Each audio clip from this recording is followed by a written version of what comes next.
natin sino to sa big guy na ito. I'm gonna close my mouth and my eyes and my ears. Umingay na naman ang social media matapos mag-trend ang bagong TikTok video ni Jillian Ward kung saan makikita siyang kasama ang isang hindi pinapangalanang mystery big guy.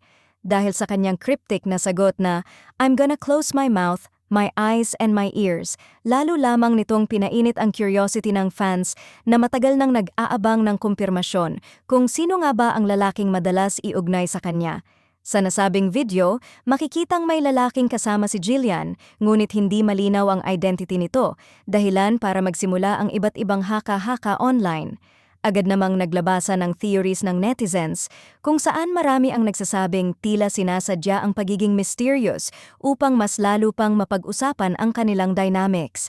Para sa ibang fans, ang kanyang playful ngunit tikumbibig na sagot ay tila kumpirmasyon na may tinatago siyang espesyal na detalye tungkol sa lalaking ito.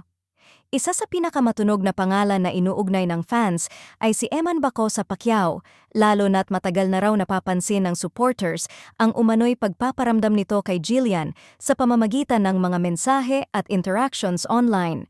Ayon sa ilang netizens, may mga nakaraang pagkakataon na tila may subtle hints o sweet exchanges na nagbigay ng ideya na posibleng may espesyal na koneksyon ang dalawa. Gayunpaman, nananatiling haka-haka lamang ang lahat dahil walang direktang kumpirmasyon mula sa alinman sa kanila.